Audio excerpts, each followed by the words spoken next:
안녕하세요, 황규영입니다. 서대문 공동체 라디오 마이 FM 91.3 10월 넷째 주 서대문 이모저모의 주민 서대문 시작합니다.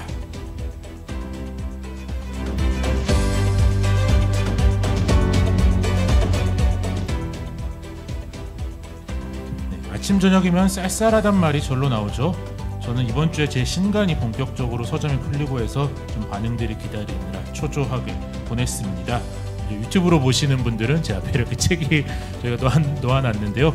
성공한 민주화, 실패한 민주주의라는 책이고요. 혹시 관심 있으시면 한번 들여다보시면 제가 큰 격려를 받을 것 같습니다.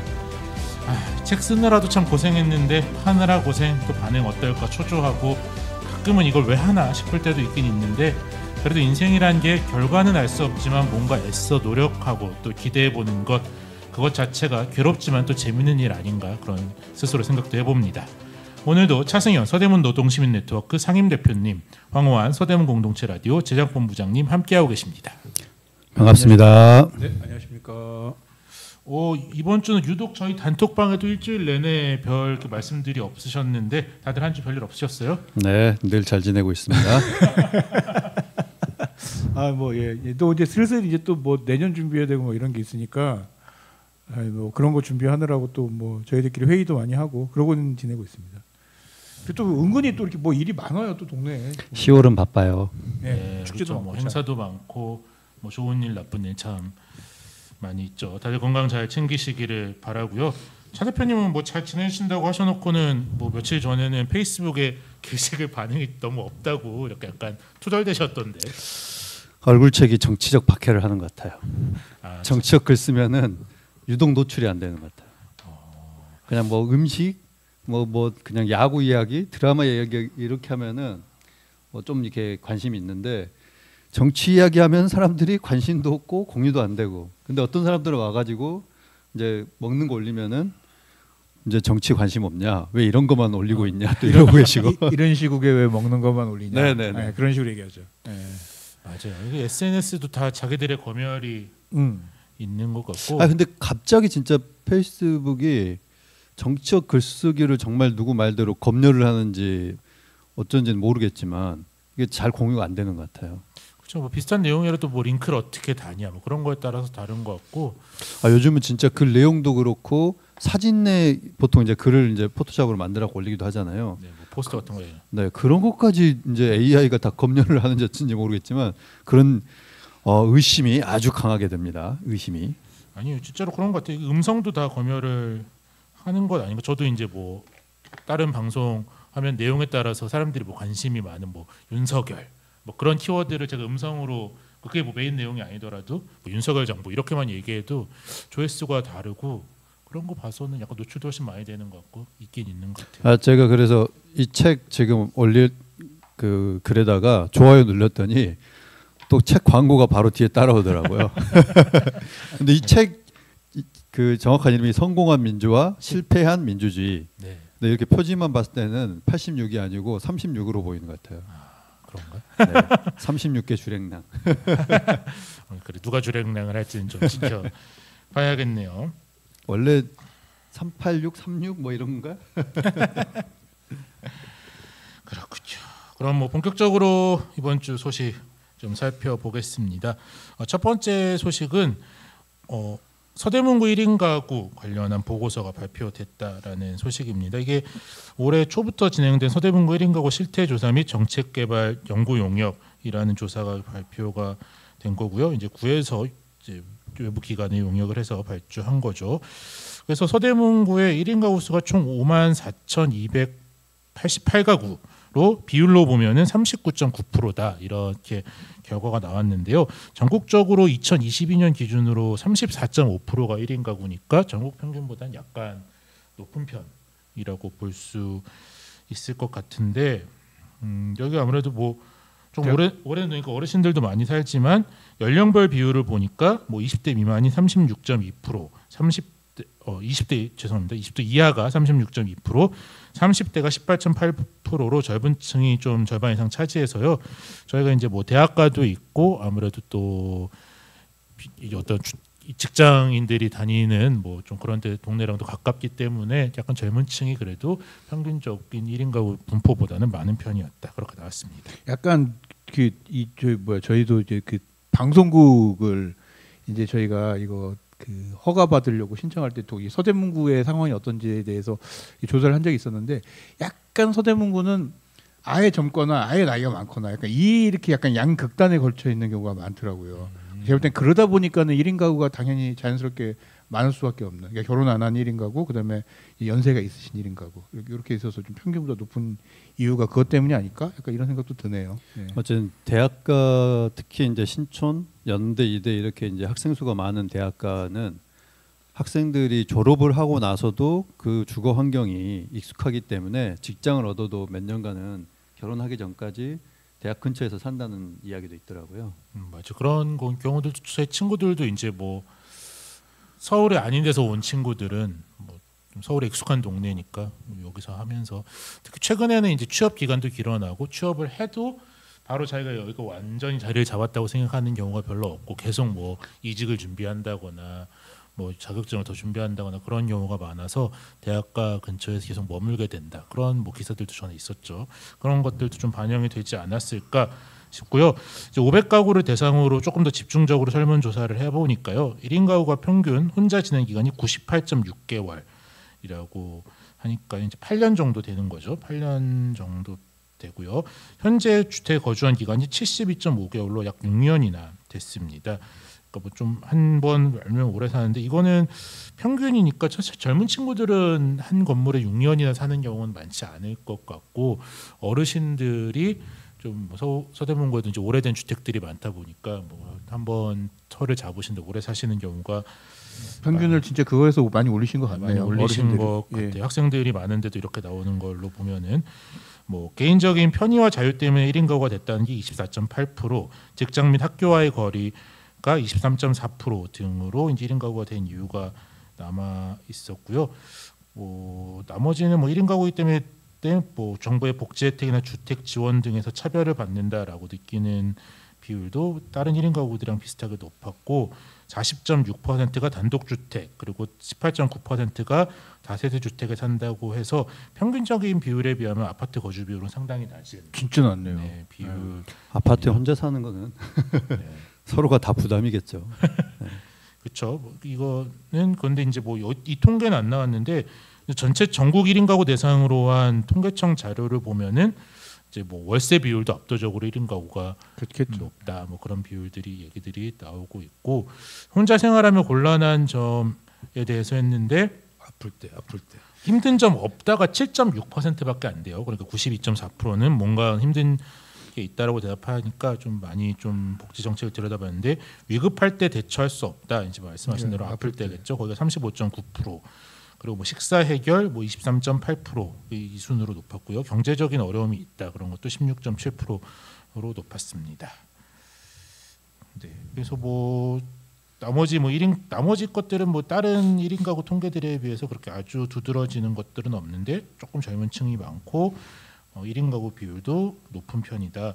뭐 이게 뭐 제가 이제 이번 통계는 아닌데 전에 통계에서 보면은 서울의 평균적인 거랑 봐도 약간 높은 편. 아주 뭐 최상위로 높은 건 아닌데 마포나 관악이 조금 더 1인 가구 비율이 높기는 하지만 서대문구도 꽤나 높은 편이다라고 뭐 제가 기억이 나네요. 네, 이 정도 통계가 나왔는데요. 이거 뭐 검색을 해보시면은 이 연구 보고서 이름이 서대문구 1인 가구 실태조사 및 정책개발 연구 용역이라고 검색 사이트에 검색해 보시면 전체 PDF 파일도 보실 수 있으니까요. 필요하신 분은 찾아서 좀 더 보시면 될 것 같습니다.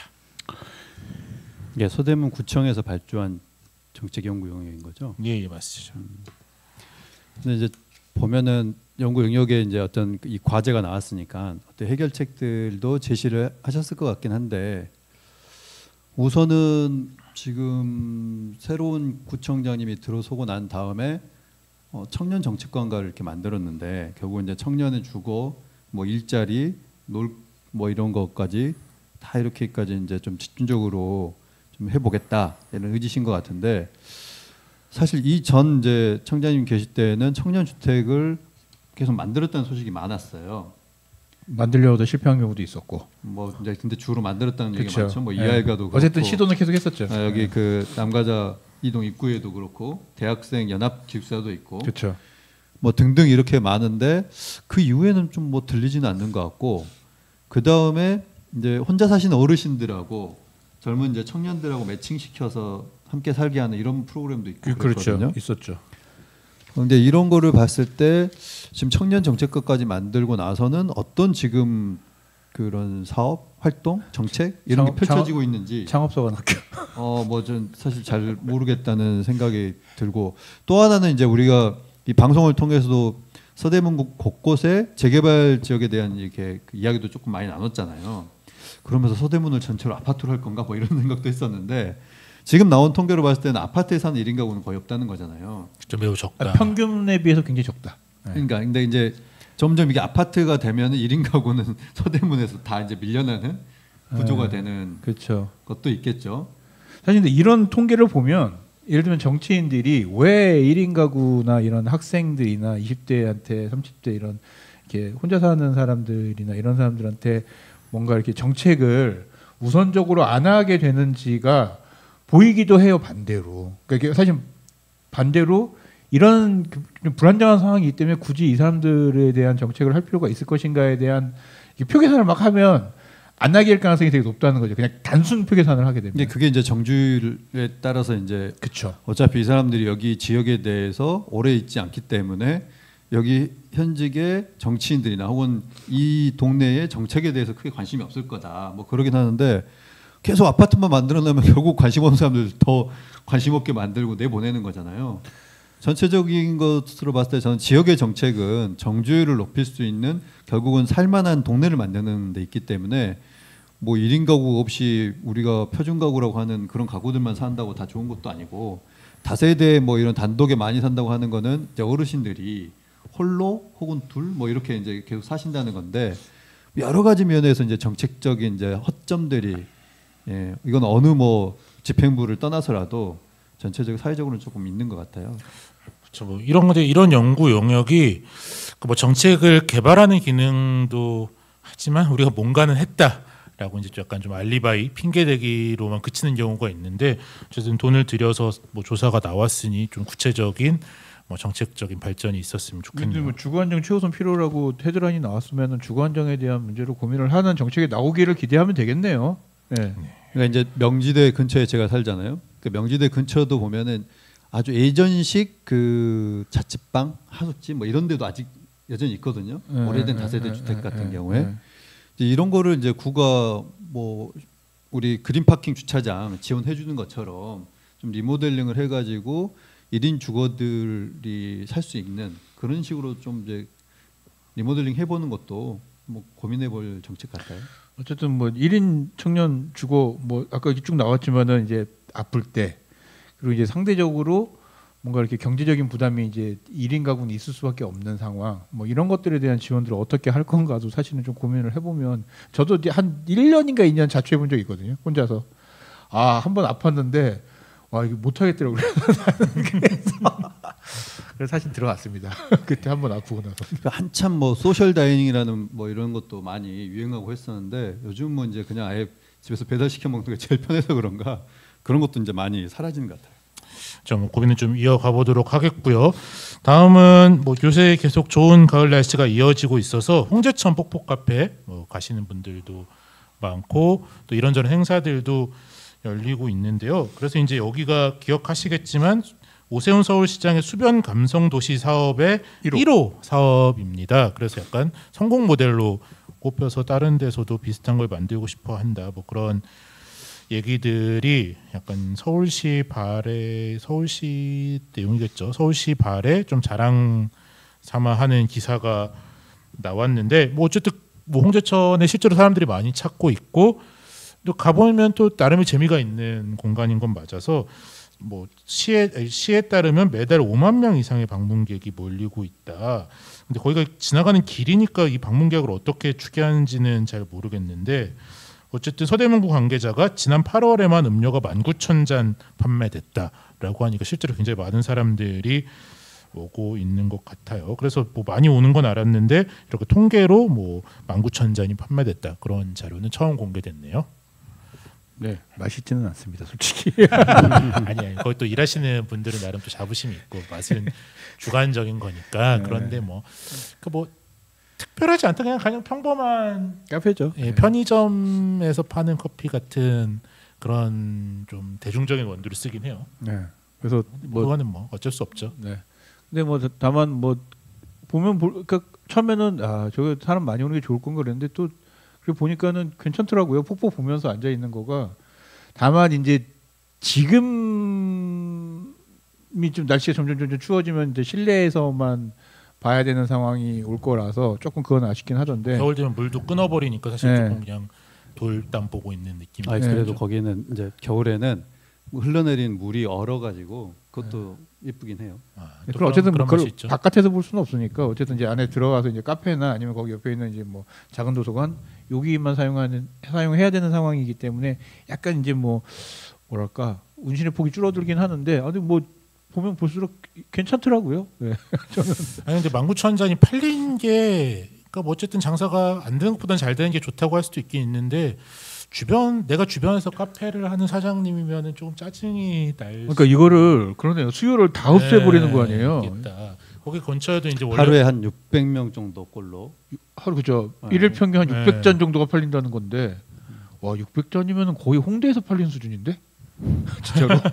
좀 뭐 거기는 계속 사람들이 뭐 첫 단이 약간 소위 속된 말로 오픈바도 있기야 있겠지만은 뭐 사람들이 많이 가는데 그 근처에도 이제 뭐 크고 작은 카페들이 많이 있는데 거기에 영향 딱 뭐 그 폭포 카페의 영향이라고 할 수는 없겠지만 그 동신병원 사거리에 바로 그 폭포 카페 앞에 있던 카페가 왜 정확히 이유는 모르겠는데 또 폐업을 얼마 전에 저도 몇 번 갔던 데인데 하셨더라고요. 그래서 혹시 뭐 저런 거에 영향도 있나? 폭포 카페가 많이 온다는데 바로 앞에 있는 카페가 문을 닫으셔서 뭐 장사가 잘 되는데 개인 사정으로 뭐 다른 사정으로 닫으셨을 수도 있긴 있는데 약간 좀 오히려 걱정이 많으시겠다 그런 생각이 들더라고요. 이게 지금 한 2만 잔이면 대충 계산을 해봐도 1년 매출이 음료 팔아서 10억이 나온다는 얘기거든요.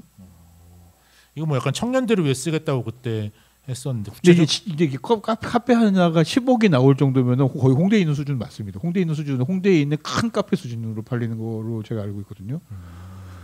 근데 여기는 어쨌든 이제 근데 이걸 다 어딘가에서 수요를 다 흡수해 버린다고 하면은 사실 주변 상권한테 도움이 되는 건 아니겠죠. 어쨌든 여기는 공간 비용은 안 될 거고. 그렇죠. 그다음에 인건비도 이게 지금 고용 형태로 하는 거기 때문에 이 지금 매출과는 상관이 없는 구조.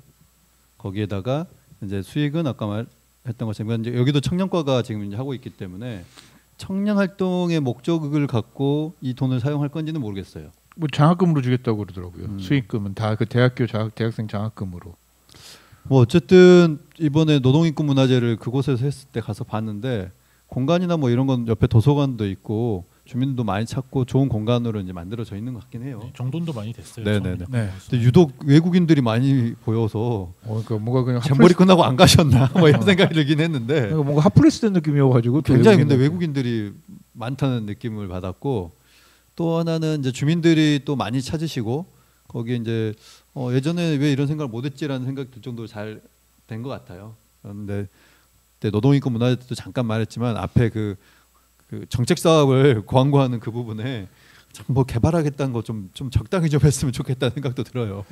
그리고 어쨌든 뭐 구에서는 모처럼 사람들이 많이 오는 스팟을 만들었으니까 광고를 하고 싶은 마음은 알겠는데 어쨌든 그 광고 자체가 너무 많이 달려 있어서 약간 이렇게 막 미감이 호젓한 느낌은 조금 덜 드는 그런 아쉬움이 좀 있긴 있어요. 아니면 그 지금 뭐 2개인가 3개인가 뭐 이렇게 돼 있는 거를 그 스크린 이렇게 해가지고 좀 내용을 바꾸던가 계속. 그러니까 뭐 어쨌든 과한 것은 모자라니만 못하다는 얘기가 할 정도로 계속 어떻게 저도 앉아 있는데 말씀 듣고 나니까는 이제 제가 딱 들리는 생각인데 앉아 있는데 폭포를 보는 게 아니라 광고판을 보고 있더라고요. 이렇게 그러니까 시선이 글로 가더라고. 근데 이제 계속 움직이니까. 뭐 근데 그럼 광고 하시는 분들 입장에서는 뭐 왜 성공했어 이렇게 할 수도 있지만은 막상 또 보면 폭포 보러 가가지고 계속 광고판만 보게 되는 효과가 과연 좋은 것인가에 대한 판단도 해봤으면 좋겠다는 생각이 드네요. 폭포 보면서 뜬금없이 그것도 이제 수돗물 끌어갖고 이제 내리는 거기 때문에. 그렇죠. 얼마 전에 우리 시골집 그 물 터져가지고 거기 들어간 비용 보면서 저기는 얼마나 많은 비용이 들어가는 걸까 이 생각도 들긴 하더라고요. 그거 엄청 들어가겠죠. 네, 그렇겠죠. 몇천 단위 이상 들어가겠죠. 아무튼 뭐 지역 정리라면 뭐 이게 지역 경제랑 어떻게 좀 융화를 될지 사람들이 많이 오는데. 그러니까 기사에는 지역 경제 활성화에 도움이 될 거다, 됐다 뭐 이런 식으로 얘기를 하는데 이게 서울시 보도자료를 그냥 이렇게 기사로 한 건지는 잘 모르겠지만 어떤 측면에서 지역 경제 활성화가 됐다는 건지는 모르겠어요. 사실 우리 구가 이렇게 보도자료를 냈다면은 좀 따지긴 할 텐데 뭐 서울시가 그냥 전체적인 그냥 흐름을 이제 하는 거기 때문에 뭐 이게 19,000잔인가 팔렸다는 것 자체도 지역 경제 활성화라고 한다면요, 뭐 그분은 동네 사정 모르니까 그렇게까지 뭐라 할 건 아니지만 이게 진짜 잠깐 얘기했던 것처럼 이 카페 이외에 지금 지역 경제를 파탄내는 건 아닌가 여러 가지 고민이 되긴 합니다. 참, 뭐 고민이 됩니다. 다음은 한마음의 집 얘기를 좀 하려고 하는데, 한마음의 집 저희도 여러 차례 말씀드렸지만 홍은동에 있는 정신장애인 거주 시설이죠. 거기 이제 뭐 구청 그리고 구보건소랑 약간 갈등이 있었는데 조금 진행된 상황이 있다고요? 지금 그 원래 그게 그 고발을 했고 보건소에서는 고발을 상황을 더 자세히 알려드려야 되겠구나, 모르신 분이 계실 수도 있으니까. 그 이제 한마음의 집이라는 것이 정신 장애인들이 자립생활 시설이잖아요. 그래서 거기서 이제 보통 이제 한 3년 4년 살다가 이분들이 이제 거기서 살 수 있는 기간이 3년인가밖에 못 살아요. 그 이상 살면 자립을 해야 됩니다. 아니 자립을 하든지 다시 집으로 가든지 이렇게 해야 되는 상황인 거고, 그런 이제 그러기 때문에 사실은 자립을 하기 위한 그분들을 이제 뭐 이렇게 지원을 하기 위해서 뭐 LH나 SH 그 은근히 이제 이런 임대주택 이런 곳에 정신장애인분들이 많이 사세요. 저희 이 방송국 주변에도 꽤 많이 사시는 걸로 알고 있습니다. 그래서 그렇게 이제 자립을 하거나 하는 과정을 거쳐야 되거든요. 근데 이제 한마음의 집의 경우에는 이게 이제 그 SH나 LH의 임대주택이나 임대아파트가 뭐 매번 있는 게 아니잖아요.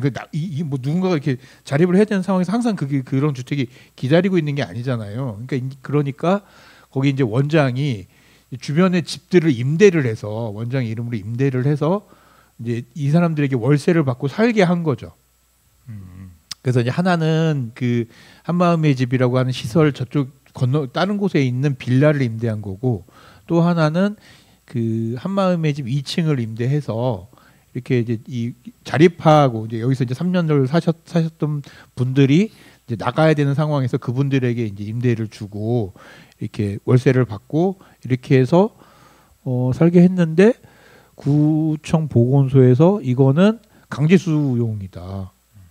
강제 수용 시설이다. 미신고 시설이다 뭐 이렇게. 네, 미인가 강제 수용 시설이다. 뭐 수용 시설이다. 이렇게 해 가지고 검찰에 고발을 했죠. 네. 경고도 없이. 네, 고발을 했고, 그래서 지금 상황이 제가 알기로는 그 장미빌라라고 해서 이제 그 바깥에 있는 이 한마음의 집에 있는 반대 바깥 이게 다 고발을 한 거는 이제 이게 그 원장의 이름으로 빌린 시설들을 고발을 한 거예요. 강제 수용 시설이라고. 근데 이제 저쪽 그러니까 이 한마음의 집하고 붙어 있지 않는 저쪽 빌라는 그냥 무혐의 처리됐고, 2층은 검찰에서 다시 경찰에게 재송치해가지고 조사를 더 해라라고 했는데 얼마 전에 경찰에서 검찰로 이제 기소 의견으로 송치를 했다고 하는 상황인 거죠. 예. 약간 뭐 미인가된 시설, 그러니까 뭐 유사 시설로 운영된 혐의가 있다라고 경찰이 보고 기소 의견으로 검찰에 송치를 했다. 네, 그런 그렇죠. 거죠. 예.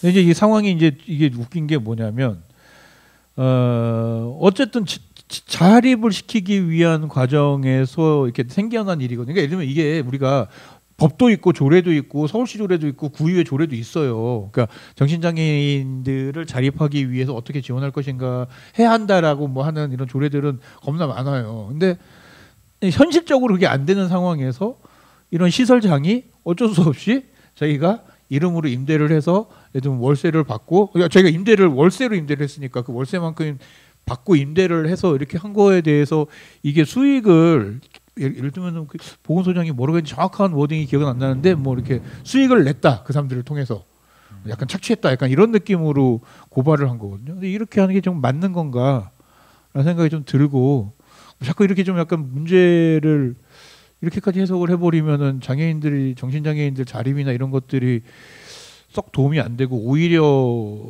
조금 이렇게 문제가 생기지 않을까 약간 이런 생각이 들어서 어쨌든 이제 검찰로 넘어갔으니까 검찰에서 판단을 하겠죠. 뭐 이거를 뭐 법원으로 갈지 아니면 검찰에서 판단해서 또 뭐 다시 뭐 이렇게 뭐라 하죠 그 기소를 불기소를 할 수도 있는 거고 이건 남아 있는 상황이면 합니다만 어쨌든 이걸 조금 예의주시를 해야 되지 않을까 라는 생각이 들어요.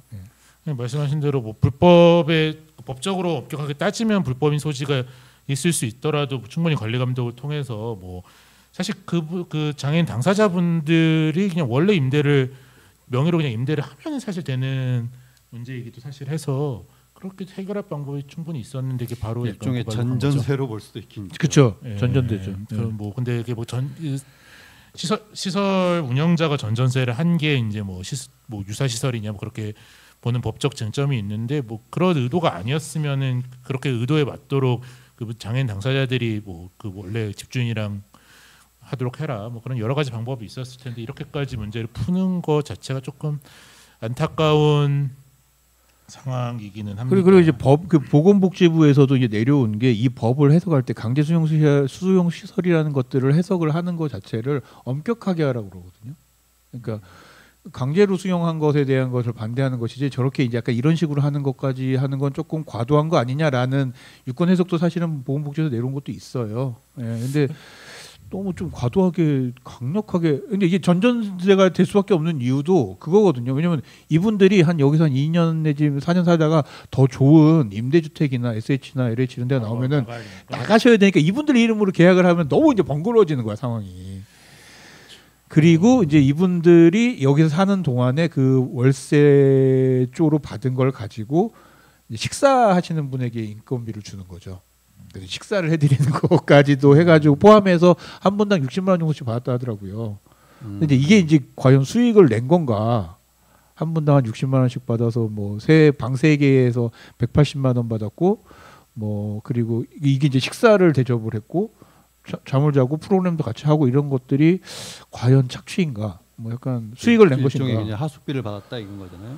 그죠? 그러니까 수익을 낸 건 하나도 없는 거죠. 왜냐하면 거기에 이제 밥을 해주는 사람들을 고용을 해가지고 밥을 해주고 뭐 이렇게 하숙처럼 이렇게 한 건데 그런 상황들이 조금 제가 볼 때 이해도 될 것 같은데 너무 뭐 그리고 근데 이제 뭐 경찰 그다음 검찰 최종적으로 법원에 가서 결정이 나겠지만 약간 뭐 사례가 많은 케이스 혐의는 아니잖아요. 네. 그러니까 경찰 입장에서 뭐 해석을 좀 여지가 있을 때는 이거를 뭐 경찰이 뭐 혐의 없음이라 그렇게 경찰 단계에서 결정하기 좀 어려웠을 수도 있어요. 그래서 뭐 조금 보수적으로 결정을 해서 검찰에 넘겼을 수도 있어서 좀 향후 단계를 지켜봐야겠는데 구청에서도 꼭 이거를 재판 아닌 방식으로 지금이라도 조금 더 잘 그 사람들의 실제 의지가 법에 규합하는 방식으로 드러날 수 있도록 좀 해야 되는데 약간 이거를 바로 재판으로 넘긴 게 맞나 그런 생각이 계속 드네요. 이제 뭐 경고, 계도 뭐 이런 과정을 거칠 수도 있다고 예전에 구의에서 질의응답할 때 나왔던 거고 당시 보건소장님이 이쪽 관련 전문의가 아닌데 관련해서 뭐 되게 단정적으로 얘기해서 문제가 됐다 뭐 이런 것도 있었는데요. 다른 측면에서 보면 이제 보건소가 이런 걸 알고도 그냥 그럴 수 있지라고 하는 거는 그분들한테도 되게 위험한 부분은 있을 거예요. 이제 사실상 이제 그분들이 생각하기에 어쨌든 법대로 이루어지지 않는 것을 그냥 넘어간다 이런 것도 이제 뭐 일종의 권력남용이나 뭐 이런 걸 수도 있거든요. 그렇기 때문에 지적은 할 수 있다.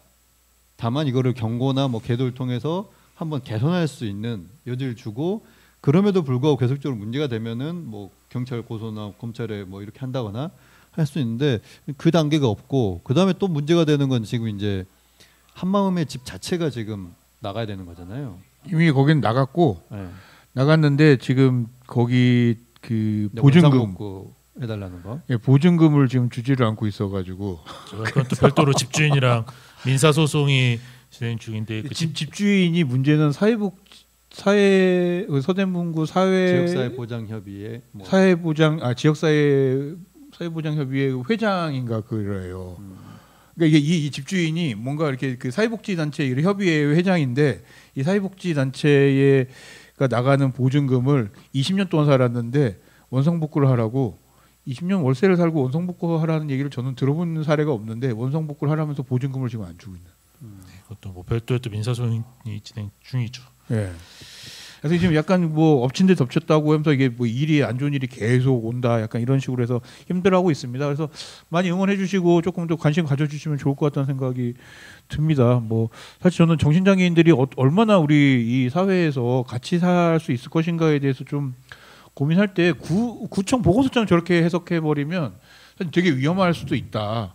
자칫하면 이게 월세 받고 사는 게 다 강제 수용이나 뭐 이런 식으로 돼 버리면은 LH나 SH 여기 지금 임대주택 이게 사시는 분들은 이게 애매해지거든요, 되게 이게 해석을 얼마큼 하느냐에 그렇게까지 가는 건 좀 너무 이제 과한 것 같고요. 어쨌든 보건소에서 이런 문제가 현실에서 얼마든지 이제 일어날 수 있다고 치면은 제가 이제 구에 있을 때도 맨날 했던 말인데 아니, 지방 분권이라는 게 결국 현장에서는 법 적용이 이렇게 되더라라는 걸 이제 발견하고 뭐 체크할 수 있는 거잖아요. 그렇다면은 다시 중앙정부 보건복지부나 이런 쪽에다가 아니 이 법의 적용이 지금 문제가 있는 것 같다. 이런 케이스도 있는데 좀 이런 방식으로 완화하거나 다른 방식이 없겠냐.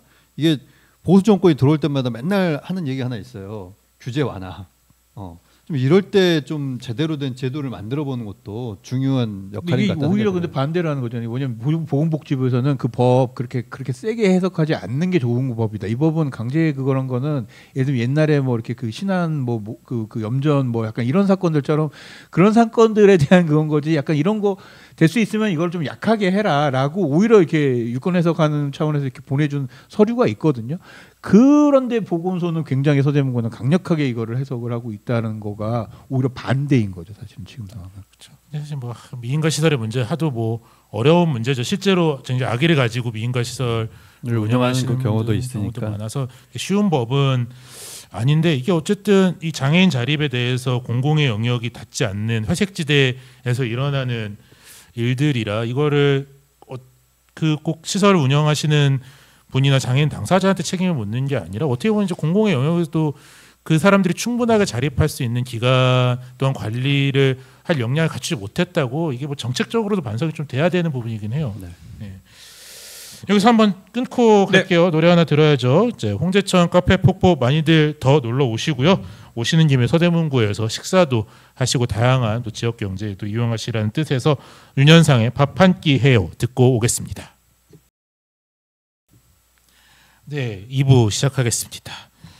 형님들이 이게 백두산 유현상 노래인 줄 알고 되게 막 락이 나올 줄 알고 기대하셨는데 리성이 나와서 지금 약간 놀라서 저희끼리 논란이 아직 밥 한 끼 하자는 느낌도 약간 그러니까 예전 어르신들이 그 느낌이잖아요. 밥 한 끼요? 언제 한번 밥 한 끼 하자 이게 우리 일상적인. 그래서 검색을 하면서 뭔가 좀 나이 드신 분이 이렇게 했나보다라고 해서 검색을 딱 했는데 뭐 이렇게 젊은 친구하고 이게 피처링을 젊은 여자 가수랑 한 거예요. 그래서 에이핑크 윤보미 씨랑 했죠. 잘못 봤나 내가 잘못 생각했나 약간. 그랬습니다. 네, 아무튼 뭐 좋은 노래 듣고 노래 귀엽네요. 네, 소식 계속 이어 듣도록 하겠습니다. 서울시에서 폐교 위기 학교를 폐교 위기 초등학교를 분교로 만들겠다 뭐 그런 서울시 교육청에서 발표를 했는데요. 어쨌든 참 서울시의 분교라는 거 이제 뭐 시골 산골에만 있는 줄 알았는데 인구 위기를 체감하게 하는 학교인데 그 중에 이제 뭐 여러 가지 분교를 또 여러 가지 모델을 얘기해서 뭐 아예 처음부터 빌딩형으로 만들어서 뭐 주거 뭐 여러 가지 목적을 같이 하는 것들도 신축을 하겠다라는 것들이 있었는데 서대문구와 관련해서는 기존의 초등학교를 분교로 개편하는 뭐 그런 모델 얘기가 나왔는데 예시로 서대문구의 창서초등학교 신촌에 있죠. 창서초등학교 처럼 상업주가 있는 학교도 분교로 개편될 가능성이 높다는 보도가 나왔고요. 뭐 구체적으로 이제 모델이 나온 거는 아니지만 이런 개편형 분교는 뭐 넓은 학교 용지를 쪼개서 한쪽에는 분교 기능을 유지하면서 뭐 남은 땅에 공공 아파트 등을 유지하는 주교 복합 학교 모델도 나왔고요. 이런 주교 복합 학교가 되면은 해당 분교 학부모가 이 아파트에 일정 가구 이상 입주하는 조건으로 이제 하면서 인구 공동을 위한 폐교 위기를 막겠다. 그런 계획이 서울시 교육청에서 발표되었습니다. 누구 좋으라고 만드는 건지 모르겠어요. 근데 학교를 아예 없애기는 힘드니까 약간 뭐 고육지책이라고 볼 수도 이게 있죠. 이제 어떤 의미에서는 이게 뭐가 먼저냐는 거잖아요. 그렇죠.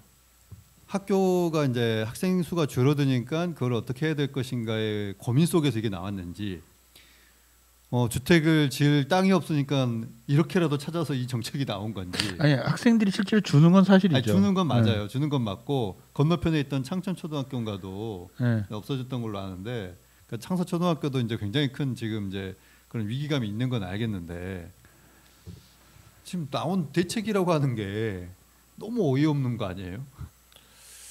그렇죠. 뭐 굉장히 좀 고민거리가 우려되는 점들도 그냥 많고. 어차피 학교 시설 거기 있는 거에다 애들 있는 거고, 그냥 운동장은 이제 학생 수 적으니까 굳이 뭐 쓸 거 없는 거 아니야? 그러니까 이제 여기다 집 짓자. 지금 이러는 건데. 문제 이제 창서초등학교는 또 우리 구청장님이 하시고 싶은 게 있는데 여기 못 짓는데 이거. 신천 활성화를 위해서 여기다 주차장 하고 싶은 게 제일 크겠죠. 아 여기다가 공연장 짓고 싶다고. 뭐 그렇든 어쨌든 간에 뭐 지하에다가 이제 주차장 뭐 넓게 하시던가. 예. 그래가지고 공연장 지어서 이제 청년들이 여기서 공연하게 하고, 그래서 조희영 교육감하고 이게 다 됐다고 또 이렇게 말씀하시고 다녔는데 조희영 교육감 생각은 또 다르네요. 이게 조희영 교육감 생각인가요? 네, 서울시 교육청에서 발표. 전 서울시 교육청도 그러면 좀 이상한 것 같아요. 아니, 근데 뭐 이제 교육부에서만 나온 얘기인 줄 알았는데, 저는 그건 좀 아닌 것 같아요. 근데 지금 제가 생각할 때에도 지금 이 도심에 있는, 그러니까 상업지구에 있는 그쪽은 원래 인구 자체가 줄어들고 있기 때문에 학생들 수가 확 줄어들고 있어서 이걸 어떻게 다시 개편을 할 것인가에 대한 문제는 고민하긴 해야 되는 문제인 건 맞는 것 같아요. 근데 이제 그거를 개편하는 방식이 뭐 이런 방법도 있을 거고, 저는 뭐 구청장이 말하는 방식처럼 할 수도 있고, 근데 그럼 이제 학교가 거기는 없어지는 거니까 이제 그건 좀 문제가 되는 거고.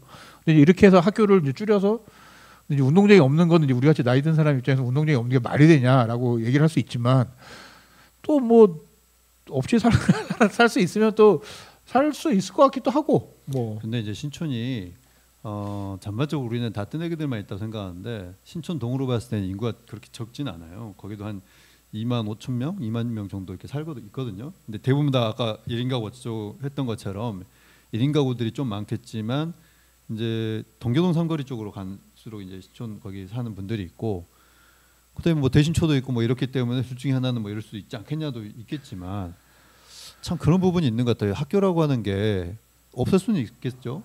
근데 또 나중에 어떻게 방식으로 필요할 때가 있을 거고, 지금은 예전처럼 우리가 한 교실에 뭐 많은 수가 있는 게 아니기 때문에 좀 이제 적은 수의 아이들을 케어하는 방식으로 이제 교육이 바뀌고 있는 것도 있고, 다양한 측면에서 좀 접근해야 될 텐데, 여기다가 지금 집을 짓겠다고 하는 거는 정말 최악의 정책 같아요.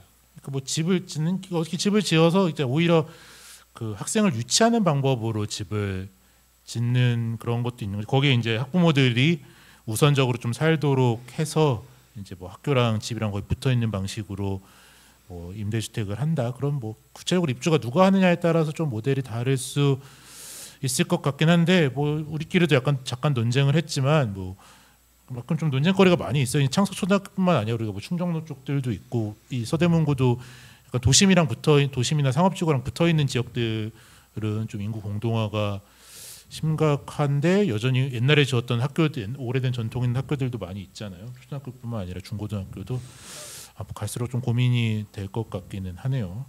그러니까 이제 그 부가연동, 신촌동 이쪽에는 이제 예전부터 학교들은 좀 많이 있거든요. 예. 충정로 이쪽에 해가지고, 그리고 이제 뉴타운 할 때도 보면은 거기에 또 초등학교가 들어간다고, 이구역 쪽에도 해서 북송초등학교도 있고 뭐 이렇게 여러 초등학교인데 여기 또 초등학교 들어가네요 했었긴 했는데, 사실 진짜 문제는 남북가서동이 엄청 문제거든요.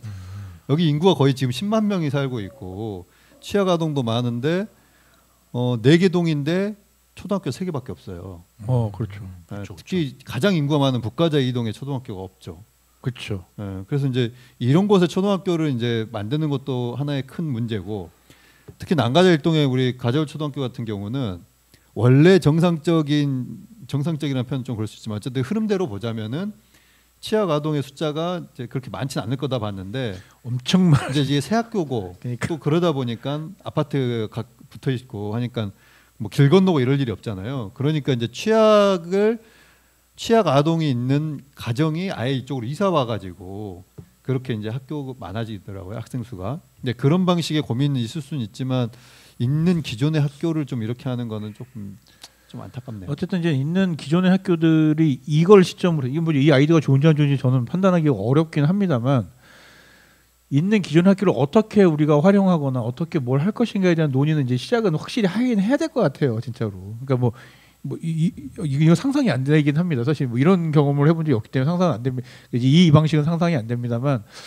어쨌든 그 학교를 꽤 넓은 부지를 우리가 어떻게 사회적으로 함께 이렇게 할 수 있을 거냐. 물론 교육청 입장은 또 이렇게 교육청의 입장이 있기 때문에 이제 뭐 다른 입장이 있을 수 있겠습니다만 이런 걸 좀 어떻게 잘 이야기가 좀 돼야 될 건가. 이거는 뭐 지금 빨리 얘기해야 될 것 같은데요. 좀 뭐 이제 학교 가까운 곳에 살면서 학교를 보내고 싶어하는 이제 그런 게 있으니까. 그렇죠. 교통사고 위험이 줄어들고 네. 그러니까. 근데 저는 그럴 거면은 이제 약간 교통 안전이나 이런 거 고민이고 학교 꼭 옆에 아니다 그러면은 그냥 이 학교를 평생 교육관으로 하고 거기서 나오는 수익을 가지고 통학버스를 그냥 운영해도 되지 않을까라는 생각도 있어요. 그렇죠. 뭐 여러 가지 경우하고 실험도 빨리 해보고 지금 워낙 인구 위기가 빠르게 오고 있어서 그러니까요. 뭐 다양한 단위에서 좀 고민을 해봐야겠는데 남의 소식이 아니다. 서대문구에서도 그런 중요한 고민들이 이어지고 있다라는 소식 전해드렸고요. 다음 소식은 약간 사건 소식인데요.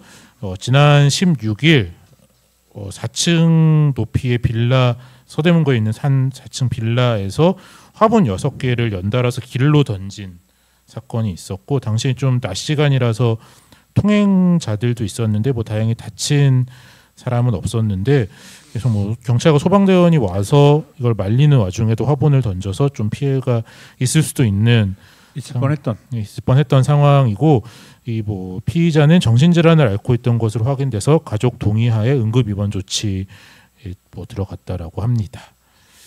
네, 뭐 그런 사건 소식이네요. 다행히 뭐 어떤 일이 발생되진 않아서 다행인 것 같고요. 뭐 어렸을 때 우리가 비비탄 갖고 옥상에서 이렇게 쏘고 이러긴 했지만 나 맞은 적 있어가지고 네. 와, 그때 뭔지도 몰랐었어요. 그러니까 근데 그건 그냥 비비탄 정도잖아요.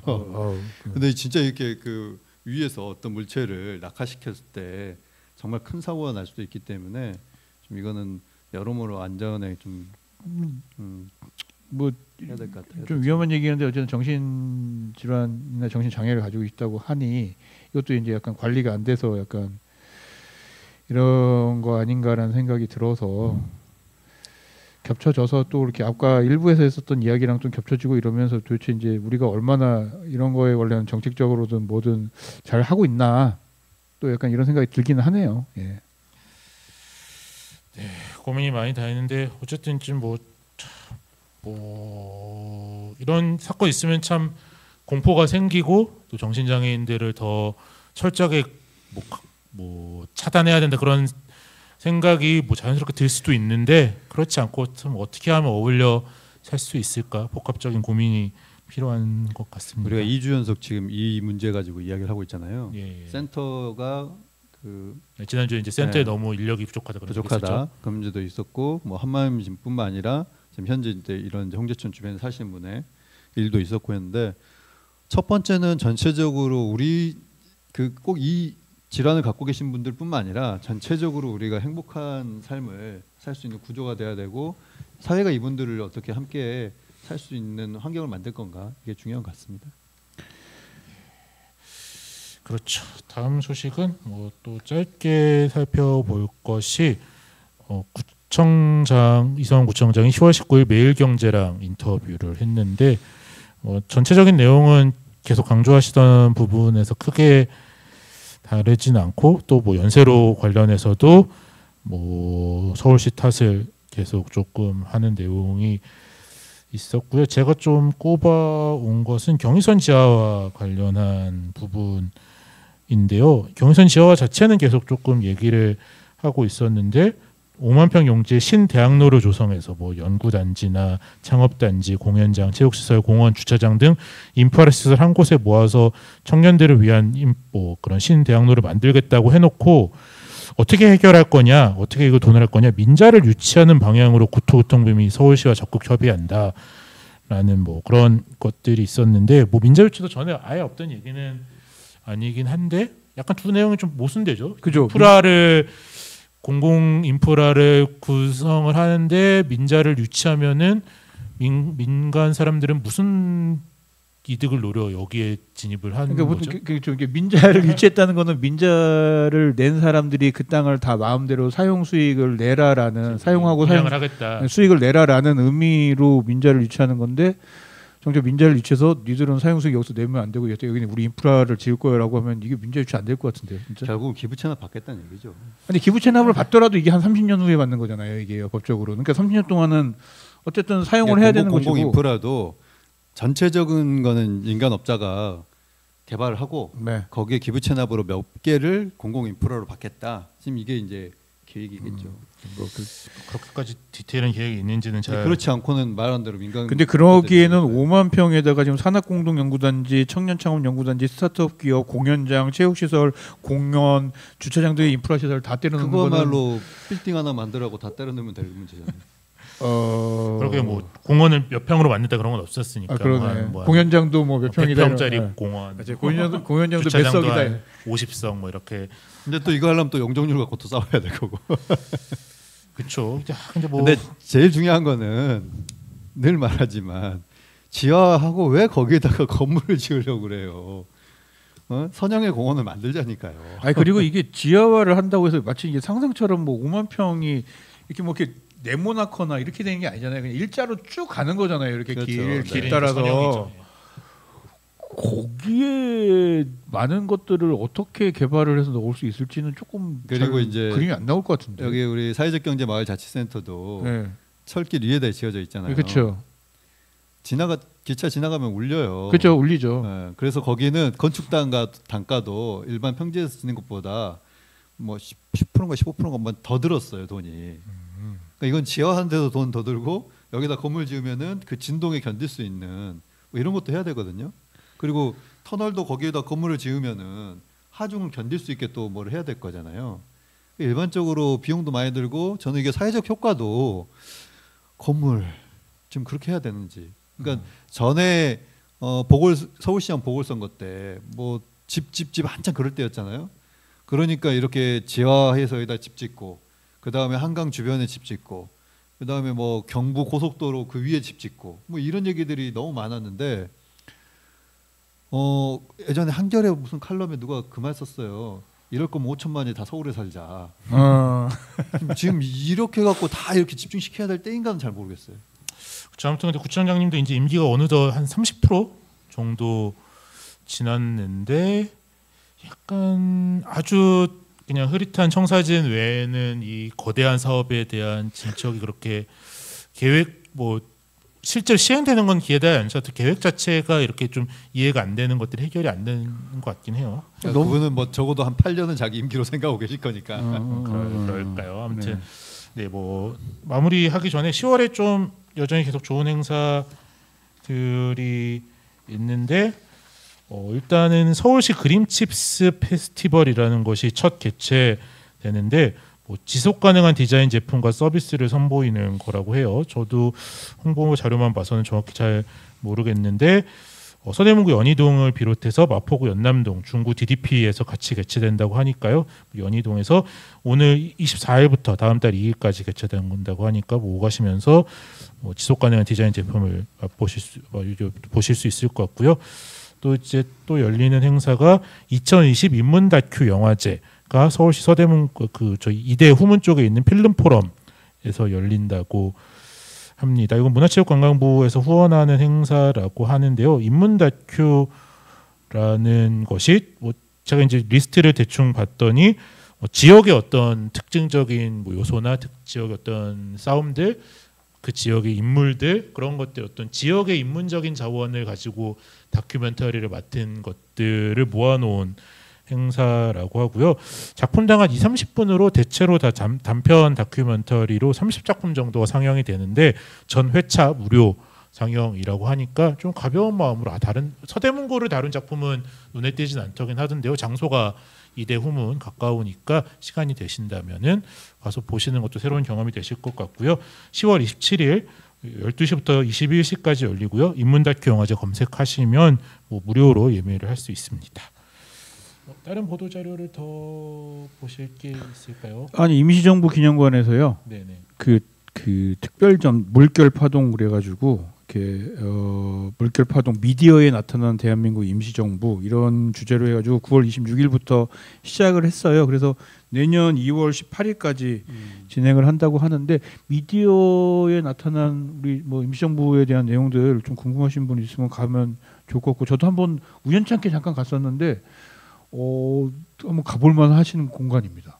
예, 그냥 이렇게 그냥 놀러 가실 만한 공간이기도 해요. 왜냐면 1층에 카페가 있는데 카페 사가지고 옥상에 있는 루프탑도 있더라고요. 임시정 거기 되게 인왕산이 잘 보이는 뷰일 텐데. 네, 그래서 루프탑이 있기 때문에 커피를 사가지고 약간 관람하시고 루프탑에 가서 좀 이렇게 이야기하시고 이럴 수 있는 좋은 환경인 것 같아서 가보시면 되게 좋을 것 같다는 생각이 들고 마침 구의 자리. 그렇죠. 예, 마침 또 여기서 이제 특별전도 하고 그러니까 한번 가 보셨으면 좋겠다는 생각으로 소개해드렸습니다. 그렇죠. 뭐 임시정부 기념관이 사실 생긴 지 몇 년 안 돼서 아직 안 가보신 분들도 있을 텐데 이번 기회에 가보시면 좋을 것 같고요. 주변 공원도 이 타임에는 그렇게 좋으니까. 네, 그렇죠. 공원도 가시고. 네, 알겠습니다. 이제 좀 마무리를 해야 될 것 같네요. 주민들 계시는 곳 어디든 또 이스라엘과 팔레스타인 그리고 또 지구 어디에도 평화만 가득하기를 바라면서 존 레논의 이매진 듣고 저희는 다음 주에 찾아오겠습니다. 네. 안녕. 황정 작가의 책도 많이 사랑해 주세요. 네, 많이 사랑해 주세요. 36 아니에요.